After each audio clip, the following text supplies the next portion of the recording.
कुछ तो ये मानते होंगे कि जिस दिन गुरु दर्शन के लिए जाते हैं दरबार में, वो हर दिन शुभ दिन होता है। शब्द भी ऐसा ही था कि भागों वाला दिन होता है जिस दिन सतगुरु से मेल होता है, उनका दीदार होता है, आशीर्वाद मिलता है, उपदेश सत्संग शिक्षा मिलती है, धन्य हो जाते हैं उसको पाके। उस जमाने में राधा स्वामी नाम का कहीं जिक्र भी नहीं था।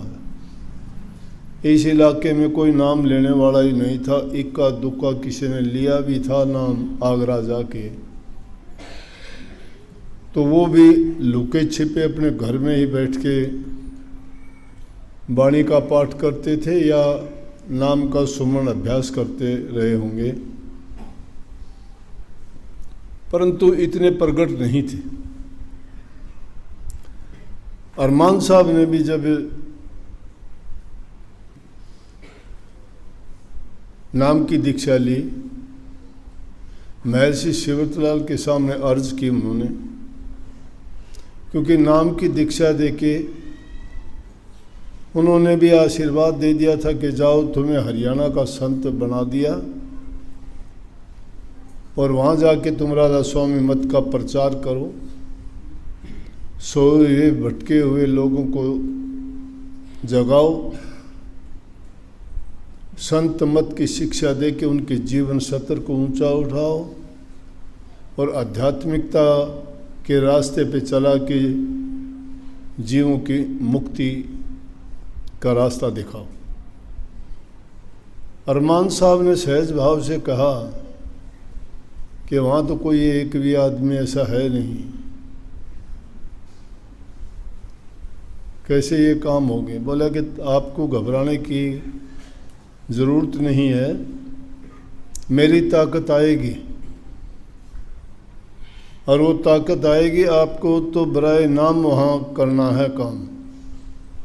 वो ताकत आपका नाम देश विदेश में रोशन करेगी। आप जाके अपने काम को शुरू करो, वो चिंता आपकी नहीं है।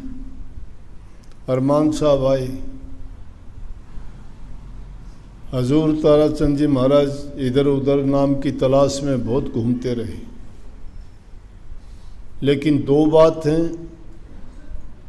जैसे कि संतों ने फरमाया कि होई सोई जो राम रची रखा, कि होता वही है जो राम ने रच रखा है।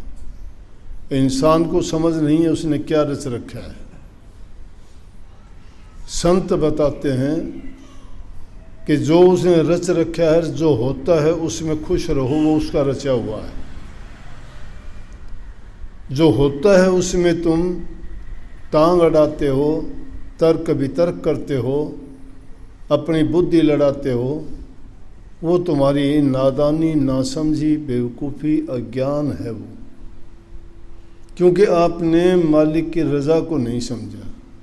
जो होई है, होनी तो होके रहे, अनहोनी ना हो, तुलसी मन मैदान में तान बिछोना सो।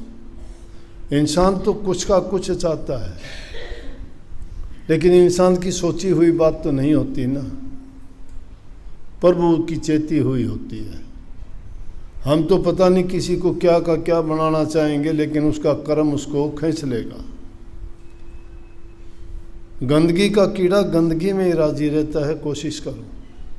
लेकिन संत फिर भी कहते हैं कि बार बार करने से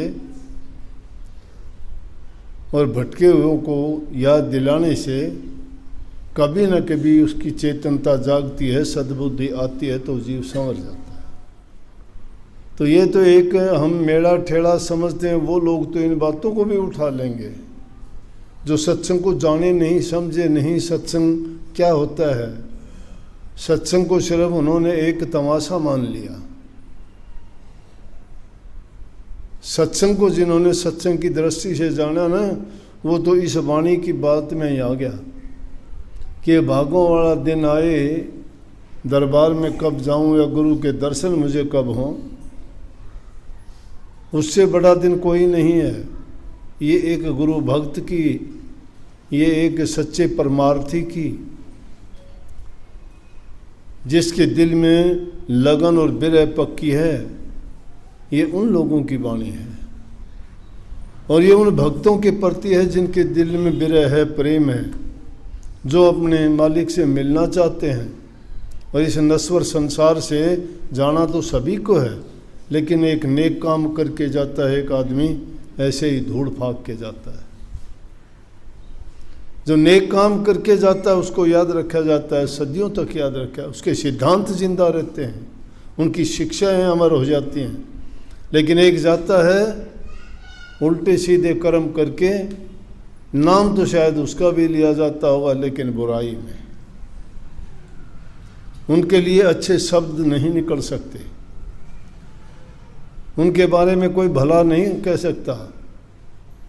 और संतों के दरबार की ये सच्चाई है कि वहाँ झूठा टिक नहीं सकता। जिसके दिल में कपट होगा, जिसके दिल में पाखंड होगा, जिसकी चाहत दुनिया की चीज़ों की होगी। क्यों कही स्वामी जी महाराज ने, जगत भाव भोगन की आशा त्यागो रे मेरे प्यारे त्याग। जगत के भाव और भोगों की जिसकी आशा, वो सत्संग में क्या लेंगे? उनकी तो लालसा ही दूसरी है। वो अपने स्वार्थ सिद्धि के लिए, अपने लालच के लिए, उनकी मंशा कुछ और होती है। उनकी मंशा पूरी होती रहती है तो ठीक, सत्संग बहुत अच्छा, गुरु बहुत अच्छा, नाम हमारा बहुत ऊंचा, बहुत गीत गाएंगे। लेकिन जब उनकी मंशा पूरी नहीं होती तो कोई गुरु नहीं, कोई नाम नहीं, कोई सत्संग नहीं। उनके लिए क्या मायने रखता है भागों वाला दिन? गुरु दर्शन उनके लिए कोई मायने नहीं रखता। गुरु की पीड़ा जिसके दिल में होती है, उनके तो आप अगर इतिहास पढ़ के देखोगे तो उन्होंने अपनी ज़िंदगी दाव पर लगा दी। अपने आप को कुछ जाना मानना ही नहीं। उन्होंने अपना गरीब परिवार को कुछ सोचा ही नहीं उसके बारे में। उन्होंने ना अपने मन का ख्याल पूरा किया, ना तन की शुद्धि रही, उन्होंने दुनियादारी की और उन्होंने कभी ख्याल किया। उनकी एक ही आस्था, एक ही उद्देश्य रहा कि जिससे मुझे ज्ञान मिला है, जिससे मुझे ये मार्ग मिला है, जिसने मेरे कल्याण का रास्ता खोला है, उससे बढ़ के मेरे लिए दुनिया में है क्या? पेट पालने का साधन तो हर कोई करता है। सुअर, कुत्ता, दूसरे जानवर भी अपना पेट पालते हैं, लेकिन क्या खा के? गंदगी खा के। तो इस तरह के जो ख्यालात वाले आदमी हैं वो गंदगी को ही ढोते हैं और कुछ नहीं होता। गुरमुखों का रास्ता तो ये है कि जो कुछ उनको जैसा मिलता है, कोई उनको कुछ कहेगा, कोई कुछ कहेगा, लेकिन उनको परवाह नहीं है। उल्टे सीधे बचन का जो नहीं माने दुख कहें, कबीर संसार में सो कहिए गुरमुख। गुरमुख वो है जो उल्टे सीधे बचन को बुरा मानता ही नहीं, उसका दुख नहीं मानता। अगर उल्टा दुनियादारी की नज़रों में लगता है, लेकिन गुरु उल्टा क्यों कहेगा किसी को? गुरु उल्टा क्यों कहेगा? गुरु के दिल में तो दया होती है, गुरु के दिल में तो प्रेम होता है। वो तो हमारा हितकारी है, उसके वचन तो हमारे लाभकारी हैं, हमारे लिए गुणकारी हैं, हमारे सुधार के लिए, कल्याण के लिए हैं, हमें बेहतर बनाने के लिए हैं। शिष्य को दबाने के लिए गुरु का उपदेश है किसी का? लेकिन कौन लोग मानते हैं? जिनके विचार विपरीत हैं, जिनके नकारात्मक विचार हैं, जिनकी मतलब की चीज़ नहीं है, उनको ये वचन अच्छे नहीं लगते।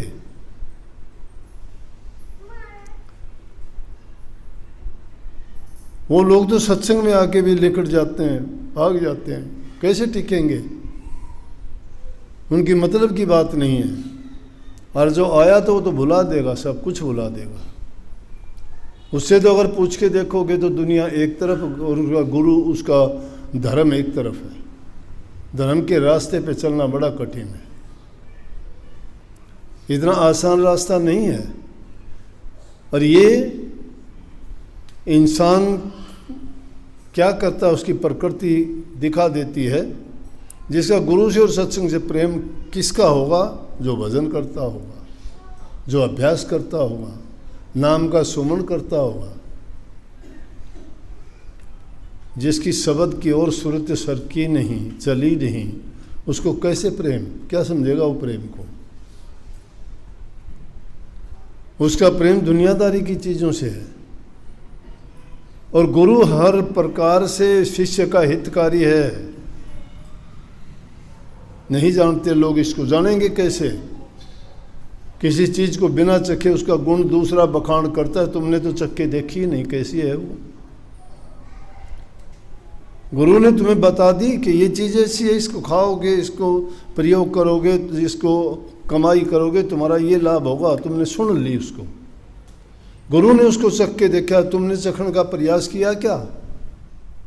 भटका देता है ये मन जो बैठा हुआ है। इसीलिए कई कबीर साहब ने बाग बिगाड़ा बांदरा, सभा बिगाड़ी कूर, भक्ति बिगाड़ी लालची केसर कर दी धूल। बाग बिगाड़ा बांदर, बंदर क्या जानता है कि बगीचे की क्या शोभा है? टहनियों को तोड़ देगा, पत्तों को तोड़ देगा, फलों को तोड़ देगा, तहस नहस कर देगा, बाग की शोभा को बिगाड़ देगा। बंदर है, अज्ञानी है, ज्ञान नहीं है बेचारे को। इसी प्रकार से वो इंसान भी उस बंदर की भांति हैं जो सत्संग में आके सत्संग के नियमानुसार और जो सत्संग के लाभ को और महत्व को नहीं समझते। जिस प्रकार से बंदर बाग की शोभा को बिगाड़ देता है, और अच्छी सभा में अगर एक दुष्ट आदमी जाके बैठ जाए तो उल्टी सीधी बात करके सभा को पाट देगा, कोई अच्छी बात नहीं होने देगा। कोई अगर किसी विशेष काम के लिए वो लोग इकट्ठे हुए हों, उस तक नहीं पहुंचने देंगे उस बात को, उस सभा को, अच्छी सभा को एक दुष्ट आदमी उल्टे सीधे वचन बोल के खंडित कर देगा, बिगाड़ देगा माहौल को। और भक्ति को लालची इंसान बिगाड़ लेता है, दूसरे का नहीं अपना बिगाड़ता है। आप लोग आते हो भक्ति के लिए आए, मेरे लिए कोई आया कि अपने लिए आए हो? मेरे लिए तो कोई आया नहीं। भला होगा तो आपका ही होगा। और वो फिर एहसान ये करते हैं कि जैसे गुरु के लिए आते हैं। भाई गुरु के लिए क्या किया है तुमने? गुरु के लिए आए हो क्या? अपने लिए आते हो। कोई बीमारी लेके, कोई रोग लेके, कोई तकलीफ लेके, कोई सलाह लेने के लिए, और सारी चीज़ छोड़ दो, उन चीज़ों के भी आपके पास सारी चीज़ होंगी, लेकिन भक्ति के लिए आते होगे, सत्संग सुनने के लिए आते होगे। वो किसके लिए? तुम्हारे काम आने की चीज़ है, तुम्हारे लिए लेने के लिए आते हो, किसी और के लिए नहीं। तो ये एहसान नहीं है किसी पर। जो अपने लिए भी तुम दूसरे को ये दिखाना चाहते हो कि तेरे लिए है, हमारे लिए नहीं है। अगर तुम आओगे तो अच्छा तुम्हारा होगा, नहीं आओ तो ना आओ। किसी की कोई मजबूर करके किसी को ला सकता है क्या? पशु भी बांधने से नहीं रुकता है, सोट खा लेगा, खूंटा पड़ा लेगा, रस्सा चैन तोड़ देगा, अगले को चोट मार देगा, नहीं रुकेगा। ये तो इंसान है, इसको कौन रोक लेगा? इसलिए जो वाणी लिखी थी मैंने, सतगुरु बंधन काटना आए री कोई कटवाना चाहे। जो उन बंधनों को कोई कटवाना चाहता है उसके तो सतगुरु काट देगा, लेकिन जो उन बंधनों में बंधना चाहता है उसको कौन काट देगा? है तो वाणी के नाम सत्य जग झूठ है, सूरत शब्द पहचान। नाम सत्य है जग झूठ है, सूरत शब्द पहचान। कि सूरत और शब्द की जांच कर ले, नाम ही सत्य है, दुनियादारी तो झूठी है। लेकिन यहां तो उल्ट हो गया, नाम झूठ जग सच है। ऐसे लोग दुनियादारी को सच मानते हैं, लोगों की गुलामी करना पसंद है, गुरु की गुलामी नहीं कर सकते। गुरु तो गुलाम बनाता भी नहीं है, गुरु तो आज़ाद कराता है। कांड से वो आज़ाद कराता है, माया से वो आज़ाद कराता है, बुरी आदतों से वो आज़ाद कराता है, उसके खोटे कर्मों से वो आज़ाद कराता है, दुष्कर्मों से वो आज़ाद कराता है। गुरु तो आज़ाद कराता है, बांधता कहाँ है? लेकिन दुनियादारी में जाके तुम बनते हो, जो तुम्हारा हितकारी नहीं है उनके पीछे पीछे भागते हो। सत्संग इंसान को बेहतर से बेहतर, कितने भी घटिया से घटिया इंसान हो, सत्संग में जाके तो बड़े बड़े पापी भी पार हो जाते हैं। लेकिन सत्संग से जो बाहर निकल जाते हैं, इसका मतलब वो बड़े तो बड़े पापी उन पापियों से भी बड़े थे। सत्संग से क्यों निकल गए? उनका खोटा कर्म था, वो उनको नहीं टिकने देता। बहुत भारी खोटा कर्म जिसको होता है वो संतों के सत्संग से निकलता है। इसलिए कही कि भक्ति बिगाड़ी लालची केसर कर दी धूल। केसर बहुत कीमती चीज़ होती है ना, एक छोटी सी डब्बी में लाओगे वो भी 1500 रुपये की होगी। तो वो उन लोगों के लिए ये कही है कि वो तो ऐसे हैं कि जिस प्रकार से केसर को मिट्टी में मिला दिया। लालची आदमी भक्ति को इस तरह से कर देते हैं जिस प्रकार से केसर को मिट्टी में मिला दिया। महापुरुषों के जीवन से, उनके आदर्शों से, उनके उपदेशों से, उनकी शिक्षा से हमेशा अपनी जो बुद्धि है उसकी कसौटी पे उनको अगर देखोगे तो तुम पाओगे कि तुम कहीं भी नहीं हो। वो चीज़ बहुत ऊंची है, क्योंकि उनको जीवन में आजमा के देखो।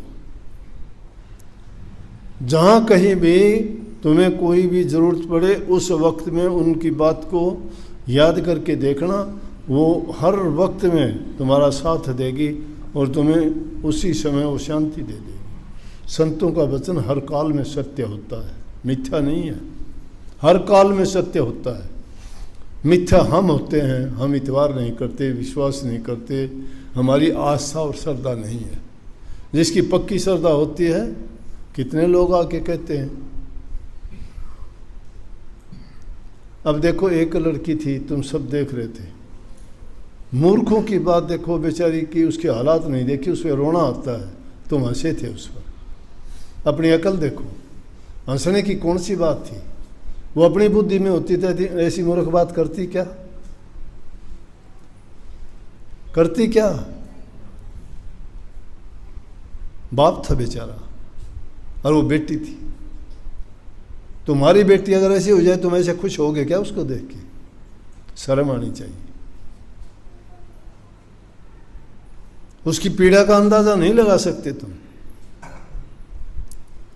उससे अगर प्रेम से, सहानुभूति से बात कर ली, ठीक होके गई क्या नहीं? शांति से गई, खुश होके गई। ये है किसी के दर्द को उसमें शामिल होना, उसका दर्द कम कर देते हो, उसकी पीड़ा को समझो। ये इंसानियत नहीं है। एक आदमी किसी भी दुख से पीड़ित है, दुखी है, परेशान है, उसकी परेशानी में तुम कूद पड़ो, उसकी मदद करो, बटाओ उसको, उसके दिल की बात सुनो, आवाज़ सुनो, दर्द कम हो जाएगा उसका। असली सत्संग ये है। तुम किसी को सुख नहीं दे सकते, तुम दुख दे सकते हो किसी को। अपने लालच और स्वार्थ के लिए तुम दूसरे लोगों को दुख देते भी हो। इसी तरह से जो इंसान इंसानियत को भूल जाता है वो ऐसा काम करता है। इंसानियत जिसके दिल में जिंदा होती है वो तो हर जीव पर दया करेगा, हर एक से प्यार करेगा। प्यार करो, प्यार करना सीखो, जियो और जीने दो। सबको बहुत बहुत आशीर्वाद।